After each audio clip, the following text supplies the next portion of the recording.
How did one deal create the largest ranch under fence in the world, 3 million acres with 150,000 cattle and cowboys riding across 10 Texas counties? And why did it all collapse in less than 50 years, only to make a comeback right now, raising Wagyu beef, breeding champion horses, and redefining what ranching means in the 21st century? This is the story of the XIT Ranch, a Texas legend that refused to die. From the blizzards of 1886 to today's modern revival, the brand still carries the grit, ambition, and vision that shaped the Lone Star State. Subscribe to Digital Papyrus and ride with us through the full story. Let's go back to the late 1870s on the Texas frontier. In 1879, the Texas legislature came up with a bold plan: trade land for a new state capitol building. Texas was land-rich but cash-poor, and its old capital in Austin was cramped and, as fate would have it, burned down in 1881. The solution was unprecedented. The state offered 3 million acres of panhandle land, an area larger than some eastern states, to anyone who would finance and build a new Texas state capitol. A group of investors led by two Chicago brothers, Charles B. and John V. Farwell, took the deal. They formed what became known as the Capitol Syndicate, which also included Colonel Abner Taylor and Colonel Amos Babcock. In 1882, the Farwell-led syndicate agreed to erect a grand new red granite capitol, still the largest state capitol in the U.S. by footprint, in exchange for the vast tract of panhandle land. This bargain set the stage for the legendary XIT Ranch. Ground was broken on the new capitol in 1882, and by 1888 the magnificent building was completed. The total cost came to about $3.7 million, of which the syndicate covered roughly $3.2 million. In payment, the investors received 3 million acres, stretching across the high plains. According to lore, when one investor saw the land for the first time, he quipped it was too poor to support a prairie dog. A humorous exaggeration, perhaps, but it underscores how remote and untamed the panhandle was at that time. The syndicate quickly got to work organizing their new domain. Surveyors led by Colonel Babcock spent 36 days on horseback mapping the boundaries of the tract, a 950-mile trek through open prairie. To raise operating capital for this gigantic ranch, John V. Farwell went overseas and formed the Capitol Freehold Land and Investment Company in London. With British backers, including an earl and a marquis, he raised around $5 million, more than was even needed for the capitol construction. This money would fund the ranch's startup costs: fencing, barns, dugouts and wells, and of course, thousands of cattle. By 1885, the XIT Ranch was officially in business and ready to stock its range. So why the name XIT? As the ranch was being established, an old trail driver named Abner "Ab" Blocker reportedly scratched out the letters XIT in the dirt with his boot, devising a simple brand for the syndicate's cattle. The brand was chosen because its straight-line letters would be hard for rustlers to alter with a hot iron. Many have said XIT stood for 10 in Texas, referring to the 10 counties the ranch spanned, but that's more legend than fact. Another tongue-in-cheek claim was that it meant biggest in Texas. Either way, the name fit the ranch's outsized reputation. In truth, the brand was purely practical, but the myth of 10 in Texas persisted, adding to the ranch's mystique. Scale and operations. Now, picture the XIT Ranch at its peak in the late 1880s. It was like a small, self-contained kingdom on the plains. The ranch comprised over 3 million acres, an area about 200 miles long north to south along the New Mexico border and 20 to 30 miles wide. It spread across 10 Texas counties, from Dallam and Hartley in the north down to Cochran and Hockley in the south. In fact, it was often touted as the largest fenced range in the world at that time.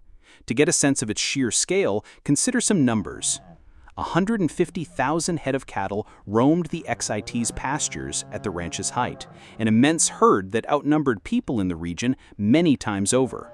Around 1,500 miles of barbed wire fence eventually crisscrossed the ranch. The first fence lines went up in the mid-1880s, and by the late 1990s, XIT's Cowboys had subdivided the ranch into 94 pastures, stitching wire across windswept prairie to manage grazing. The ranch was so vast it was broken into divisions, each a ranch unto itself. Initially, there were 7 divisions with their own headquarters, and this grew to about 10 divisions over time. Names like Yellow House, Spring Lake, Escarbada, Rita Blanca, Ajo Bravo, Alamositas, Middlewater, Buffalo Springs, and later Bovina dotted the map. Each division had its own ranch house, barns, corrals, and crews. A headquarters town, which eventually settled at Channing, Texas, oversaw the whole operation. Cowboys on the XIT Ranch rounding up cattle, circa 1880s. At its peak, the ranch ran 150,000 cattle across 10 counties, a truly colossal operation. The XIT brand on these cattle was deliberately simple to thwart rustlers. Managing this sprawling empire was an immense undertaking. The syndicate's first general manager, BHR Barbecue Campbell, set up headquarters at Buffalo Springs in the north and received the first delivery of cattle, 2,500 Longhorns, driven up from Fort Concho on July 1, 1885. From there, cattle were distributed to the various divisions. The plan was clever. Breed and raise calves on the southern divisions, which had a warmer climate and gentler winters, then drive the young steers north to the ranch's cooler northern ranges to grow and fatten. In fact, XIT Cowboys blazed a trail all the way to Montana. Each summer from 1886 to 1897, crews trailed 10,000 to 12,500 cattle nearly 1,000 miles north to grazing leases near the Yellowstone River. Those cattle would spend a couple of years in Montana's rich grasslands before being shipped by rail to Chicago markets. It was a massive logistical feat, effectively a beef pipeline from Texas to the northern plains. At any given time, the XIT employed around 150 cowboys in Texas. During winter, a division might only have a dozen men to ride line and tend the stock, but come spring and summer, the workforce swelled to 25 to 30 cowboys per division for roundups and trail drives. Keeping those crews supplied and fed was the job of the chuck wagon cook, arguably the most popular man on the range. Chuck wagons laden with beans, beef, coffee, and sourdough followed the cowboys, and every evening the men would gather for a hot meal under the open sky. One period photograph from XIT's Escarbada division in 1901 shows a classic scene, a half-dozen cowboys sitting on the ground with tin plates in hand, a chuck wagon and its fold-out table in the background, and the vast panhandle prairie stretching beyond. Life on the XIT was hard, but it had its simple rituals, like dinner time at the wagon, that forged a strong sense of camaraderie among these cowboys. What was the daily life like for a cowboy on the XIT? In a word, gritty. These men faced blistering summers, brutal blizzards in winter, isolation, and long hours in the saddle. The XIT cowboys were often young, late teens or 20s, tough as rawhide, and for their labor, they earned around $25 per month, a wage that climbed to $35 if they undertook the grueling 3-month trail drives north to Montana. They bunked in simple line camps or bunkhouses at the division headquarters, sleeping on hard bunks or bedrolls. Their work began at sunup and often didn't end until dusk, checking miles of fence, rounding up strays, doctoring sick cattle, breaking horses, and guarding the herds at night. Yet, despite the rough-and-tumble image of the Wild West, the XIT operated under a surprisingly strict code of conduct. Manager Barbecue Campbell even printed a booklet of XIT Ranch rules in 1885 for his hands. Some of these rules might surprise us today. For instance, firearms were prohibited on the ranch. 6-shooters were not to be carried by cowboys on duty. This was partly due to Texas law at the time, but also to discourage deadly disputes. Gambling and card playing were strictly forbidden as well. Sundays were to be observed as a day of rest whenever ranch work allowed. The rules also demanded proper decorum in camp, meaning the men were expected to behave like gentlemen, at least when they weren't out chasing cattle. Perhaps the most interesting rules were about the treatment of horses. The XIT depended on its horses for everything, and management insisted they be well cared for. Cowboys were required to treat ranch horses kindly, handle them carefully, and treat them kindly, the rulebook said. And there were rules against abusing mounts.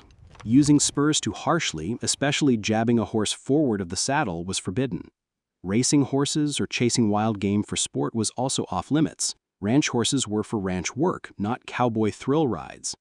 A tired horse had to be rested, fed, and watered before the cowboy ate his own meal according to the guidelines. These rules might read like common sense, but on a spread where over 1,000 horses were in use, it was vital to keep the remuda, or horse herd, in good shape. Each cowboy typically had a string of 7 to 10 horses assigned to him, so he could swap mounts and not wear any single horse out. The XIT maintained large horse herds, breeding hardy cow ponies well suited to the work. Many were tough Mustangs or quarter-horse type geldings, renowned for endurance and cow sense. In later years, XIT horses and the men who rode them contributed to the bloodlines and lore of the American quarter horse, the legendary cow pony breed. Working conditions on the XIT were often harsh. Cowboys rode through choking gust one day and sticky mud the next. Thieves, called rustlers, sometimes prowled the edges of the range, trying to alter brands or run off cattle. The ranch responded by employing range detectives and by using that unalterable XIT brand. One cowboy legend claimed rustlers figured out how to change XIT into a star-cross brand by adding a few burns. But there's no doubt many a would-be cattle thief thought twice when facing the XIT's vast outfit. There was also the ever-present danger of stampedes during night cattle watches. A sudden lightning strike or a cowboy's sneeze could send thousands of longhorns bolting in a thunder of hooves across the plains. The men developed grit and trust in each other to survive such ordeals. Yet, despite the difficulties, there was a pride in riding for the XIT brand. Cowboys held reunions years later to reminisce about their time on the ranch. One could say the XIT had its own culture of toughness, loyalty, and innovation. For example, the XIT installed one of the region's first telephone lines in the 1880s to connect its far-flung camps. The XIT cowboy has since become an icon of Texas, a symbol of hard work, horsemanship, and the fading open range.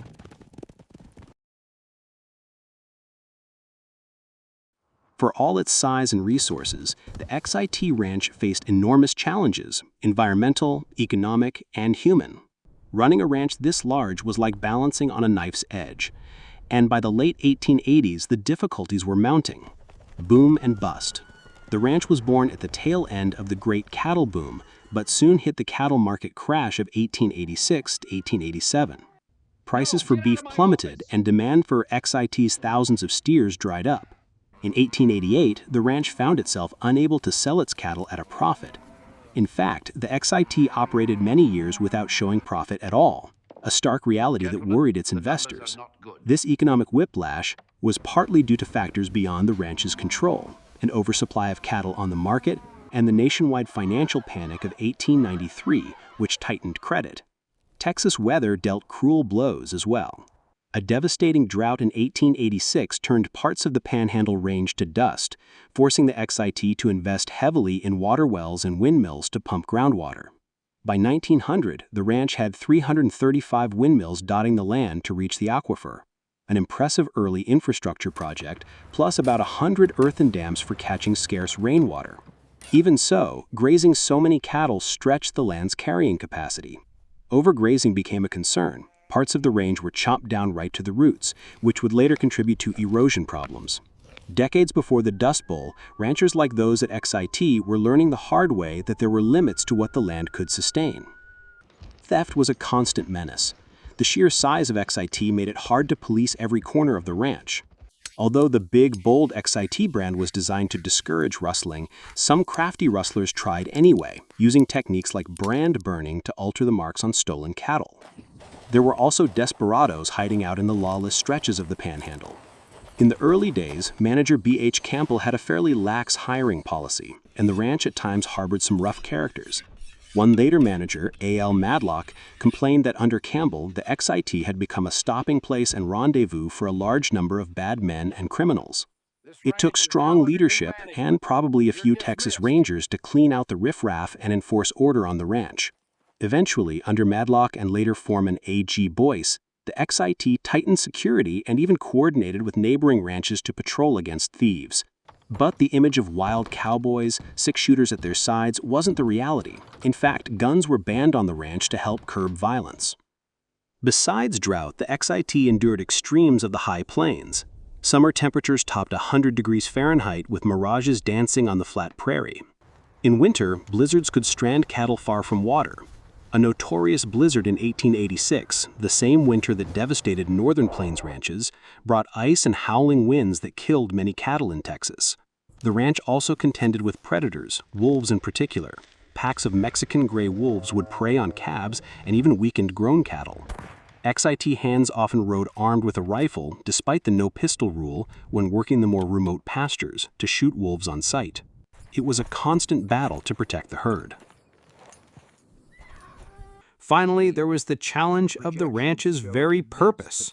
The investors back in Chicago and London initially viewed the XIT as a temporary use of the land.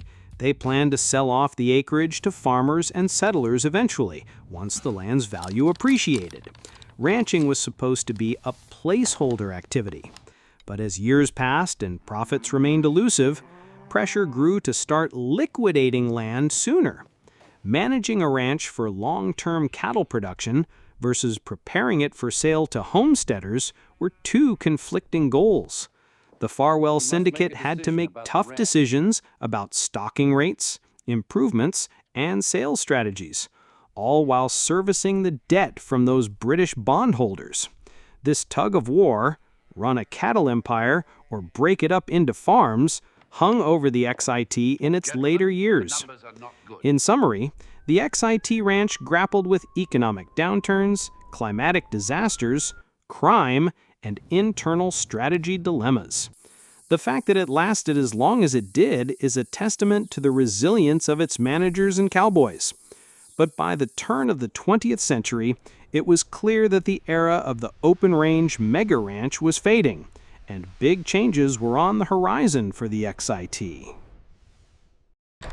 The end of the XIT Ranch came not with a bang, but with a gradual whimper of land sales and wind-downs. The ranch's founders had always intended to sell the land tract eventually. After all, they were land speculators as much as cattlemen, and by 1900, that time had come. The British investors in the London Company wanted their returns, and the Texas Panhandle was beginning to attract farmers as the frontier closed. So, piece by piece, the 3 million acres were put up for sale. The sell-off started in 1901, when the syndicate began liquidating chunks of the range to pay off the bonds of the Capital Freehold Company. One famous sale was to Texas cattleman George W. Littlefield, who in 1901 bought 235,858 acres of the XIT's Yellow House division for about $2 per acre. Littlefield went on to found his own ranch, the Yellow House Ranch, and later much of that land became the Texas Tech University campus and surrounding farms. Other buyers followed in 1902, 1905, and onward, each taking large swaths of the once unified XIT and breaking them into smaller ranches or farm tracts. By 1905, nearly 800,000 acres had been surveyed into 160-acre parcels, signaling that farm settlers were moving in. The remaining unsold land was placed under a trust called Capital Reservation Lands to manage sales gradually and avoid flooding the market. This trust persisted into the mid-20th century, selling the last remnants of XIT over time. Remarkably, the very last parcel of original XIT land wasn't sold until 1963, over half a century after the ranching operations ceased. The cattle operations wound down as the land sales progressed. By 1912, the last of the XIT cattle were rounded up and sold off, marking the official end of the ranch as a working outfit. One newspaper noted that year that an era had passed. The once largest ranch in the world under fence had quietly ridden into the sunset. Locals said that on the day the XIT shipped out its final herd, old cowboys in the nearby town of Channing tipped their hats in respect. So what became of that immense domain? In the following decades, the former XIT lands bloomed with new life. Hundreds of farms and smaller ranches took root on the subdivided acres. New towns sprang up. Places like Farwell, Texas, named after the Farwell brothers, on the state line, and others like Bovina, Friona, and Dalhart grew with the influx of settlers. The XIT's breakup helped populate the Texas Panhandle with communities and agriculture, transforming the region's economy. The ranch that built the Texas capital thus helped build an entire region of the state. The legacy of the XIT Ranch itself lived on in memory and legend. Starting in the 1930s, former XIT cowboys organized annual reunions. The XIT Reunion and Rodeo became an annual event in Dalhart, Texas, drawing old cowpokes and their families to reminisce and celebrate the cowboy way of life. That Dalhart Rodeo, now held every August, is still named in honor of the XIT and is one of the region's biggest events. Texas school children learned about the ranch in history class, and writers immortalized its story, notably historian J. Evitz Haley, whose 1929 book The XIT Ranch of Texas captured many of the ranch's yarns and details. And of course, one can't forget the Texas state capitol itself is a living legacy of the XIT deal. That majestic building in Austin, built with the trade of land for cattle, still stands as the seat of Texas government. Fun fact, it remains the largest state capitol building in the U.S., second in total size only to the national capitol, and its distinctive dome rises 7 feet higher than the one in Washington, D.C. Every time Texans see their Capitol dome on the Austin skyline, they're gazing at the result of the grand bargain that created the XIT. In a very real sense, the XIT's legacy is etched in both the land and the law of Texas, in the fences and farms of the Panhandle, and in the granite and marble of the Capitol. By mid-century, almost nothing tangible remained of the old XIT. The vast pastures were all spoken for by new owners, and only a few old ranch buildings, like the stone XIT office in Channing, now on the National Register of Historic Places, survived as ghosts of the past. But the legend was far from forgotten. The brand XIT had become iconic, a symbol of Texas's cowboy heritage. It conjured images of longhorns, dusty trails, and fearless cowboys. For decades, the brand lay dormant, until a descendant of the Farwells decided that the story wasn't over yet. Fast forward to the 21st century, and believe it or not, the XIT Ranch rides again. After a 6-decade hiatus, the famous brand has been revived by a member of the Farwell family who dreamed of breathing new life into this piece of Texas history. His name is Drew Knowles, and he's the great-great-great-grandson of John V. Farwell. In recent years, Drew and Abby Knowles have set out to rebuild the XIT Ranch for the modern age, not at a million-acre scale, but in spirit and in thoughtful enterprise. In June 2022, the Knowles family acquired ranch land near Channing, Texas, squarely in the heart of what was once the XIT's Rita Blanca division. They also established a ranch headquarters in Levada, Colorado, in the shadow of the Spanish Peaks, where they focus on their horse program. Today's XIT Ranch operation is the split between Texas and Colorado, a nod to the old north-south strategy of the original XIT, but also a practical move to find quality land and climate for their needs. The new XIT is not about running 150,000 cattle on open range. It's about blending tradition with sustainable boutique ranching. Instead of the scraggly longhorns of old, the Knowles family raises premium beef cattle, grass-fed Black Angus, and even American Wagyu cattle prized for their marbled beef. We're running different cattle than what was pictured in those black and white photos, Knowles admits with a grin. Gone are too the days of simply selling live steers by the rail car. Now the focus is high-quality beef production for consumers who care about how and where their food is raised. The herd is managed on native grasses in Texas and the mountain pastures of Colorado, with careful attention to land health. In 2023, the XIT even began introducing Wagyu bulls into the breeding program to meet the growing demand for American Wagyu beef. Another major aspect of the revival is horses, a passion project that ties directly back to the ranch's heritage. The XIT Ranch of today has invested heavily in a top-tier quarter horse breeding program. In 2022, XIT made headlines by acquiring the famed cutting horse stallion Kit Kat Sugar, a champion whose offspring have earned millions in the performance arena. The addition of Kit Kat Sugar shows our commitment to building one of the best horse programs in the world, Knowles said at the time. Under ranch manager Ben Lard and in partnership with Texas's legendary 6666 Ranch, where the stallion now stands at stud, XIT is producing colts and fillies with world-class cow horse bloodlines. The goal is to raise horses that excel in working cattle and in competitions like cutting and reined cow horse events. Much as the old XIT horses were the best of the best for ranch work, today's XIT horses are making a name in the show pen. In fact, the XIT quarter horse remuda is a point of pride, and the Knowles see it as a way to preserve the legacy of Western horsemanship. Our horses represent our Western heritage and the legacy passed down from the horsemen who pioneered our way of life, the ranch website proclaims. It started as just an idea, to bring the legacy of the XIT back to life and to tell the old stories. but we weren't exactly sure how to go about it. The more time I spent in Texas, the more I started to understand the gravity of what it meant to people, what that history meant. Armed with that understanding, the Knowles have crafted a venture that honors tradition while looking to the future.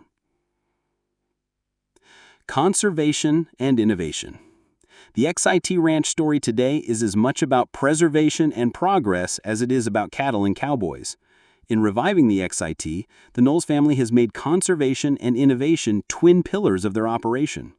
On the conservation front, they are working to ensure that the grasslands of the Texas Panhandle thrive for generations to come.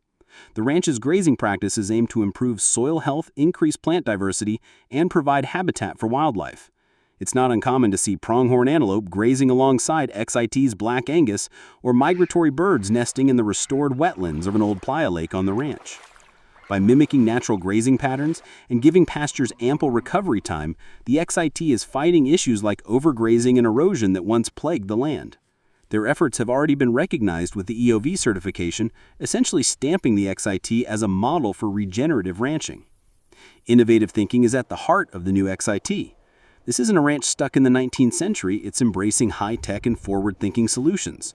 The ranch uses modern tools like remote sensors to monitor water levels at far-off wells, no more having to ride 20 miles just to find a dry tank, and drones to help check fence lines or even help herd cattle in a pinch. They've partnered with renewable energy companies to investigate installing wind turbines on the property, turning those relentless panhandle winds into a source of clean power for the local community. Such turbines could provide additional income and also symbolize how the wide-open prairies of XIT can be dual-purpose in the modern era, supporting both ranching and renewable energy. The ranch is also exploring solar panel arrays, particularly in the sunnier Colorado acreage, which could one day provide power for ranch operations or feed into the grid. On partnerships and community, the XIT remains a team player. It is joined with programs like Land to Market, an initiative connecting regenerative producers to conscious consumers, which helps XIT beef with specialty markets and high-end restaurants. It also collaborates with academic researchers, for example, allowing university soil science teams to take samples and track how holistic grazing is affecting carbon sequestration in the soil. The data gathered not only guides XIT's management, but contributes to broader knowledge that can help other ranches innovate. There's a sense that XIT is once again becoming an industry leader, just as it was a century ago when it tested the boundaries of how big a ranch could be. On the social innovation side, the XIT Ranch Kitchen and Mercantile are creating a bridge between urban consumers and ranch life.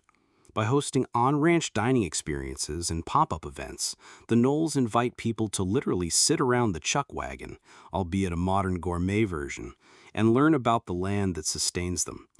This kind of outreach is an innovative form of agritourism and education, fostering a connection that benefits both the public and the agricultural community. As Abby Knowles emphasizes, simple, quality ingredients grown with ethics need little alteration, only enhancement in the kitchen. A philosophy that educates people about the value of sustainable farming and ranching. In reviving the XIT, Drew and Abby have also rekindled the mythos of the ranch in modern culture. The story itself, a colossal ranch that built a capital, faded away, and now is reborn, is compelling and continues to capture imaginations. Garden and Gun magazine, Western Horseman, and even social media platforms have featured the XIT comeback, spreading inspiration and perhaps prompting others to consider the importance of legacy in ranching. The Knowles often say they are continuing the legacy, and indeed they are, doing so not by living in the past, but by innovating for the future. As we conclude this journey, it's amazing to reflect on the full arc of the XIT Ranch. Born in the 1880s out of an audacious land deal, booming into a cattle empire under fence, then fading as Texas modernized, only to be resurrected in the 2020s with a vision that combines the best of old and new.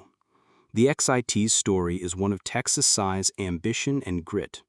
It's about cowboys who labored under sun and stars, about investors who bet big on Texas land, and about modern pioneers who believe that heritage and innovation can ride together. In the words of Drew Knowles, I am a steward of this legacy. It's my turn to do the best I can. The tale of the XIT Ranch shows that, while times change, The core values of stewardship, resilience, and respect for the land remain as important as ever.